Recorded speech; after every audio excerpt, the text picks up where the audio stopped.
In this video आज हम article 10 को पढ़ेंगे। आर्टिकल 10 को पढ़ने से पहले आप आर्टिकल 5, 6, 7, 8 और 9 इन आर्टिकल को जाके पढ़ लें तो आपको अच्छे से समझ में आएगा और इसकी वीडियो ऑलरेडी अपलोडेड है तो आप जाके देख सकते हैं।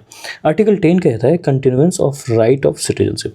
एक सिटीजन जो इंडिया का सिटीजन है, मान लीजिए कोई इंडिया का सिटीजन है, तो वो सिटीजनशिप का जो राइट है वो कब तक एंजॉय कर सकता है। ठीक है, पावर किसके पास है इसके एंजॉयमेंट को रोकने का या मतलब आपको टर्मिनेशन का या एलोकेशन करने का किसके पास पावर है। ठीक है, तो कहता है कि every person who is or deem to be a citizen of India under any of the foregoing provision of this part shall subject to the provision of any law that may be made by the parliament continue to be such citizen.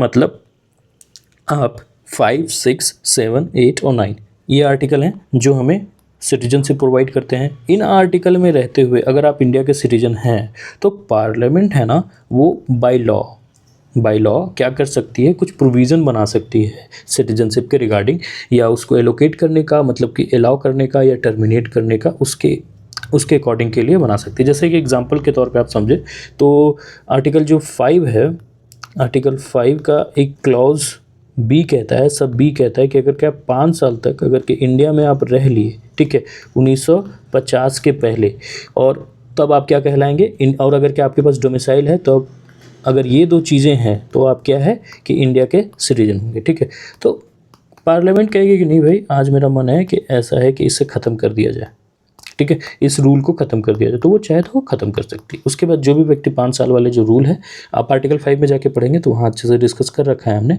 तो article 5 जो clause 5 year का जो programme है उसको अगर के रद्द करना चाहेगी तो पार्लियामेंट के पास ओनली पावर है कि वो रद्द कर सकेगा।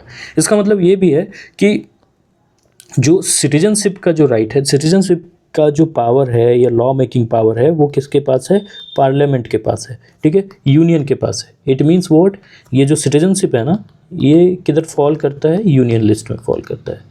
ठीक है, यूनियन लिस्ट में फॉल करता है। हमारे पास 3 लिस्ट होते हैं, यूनियन लिस्ट, स्टेट लिस्ट और क्या है, कंकरेंट लिस्ट। ठीक है, तो जो सिटीजनशिप है वो किधर फॉल करता है, यूनियन लिस्ट में। दैट्स वाई पार्लियामेंट इसके लिए लॉ बना सकती है।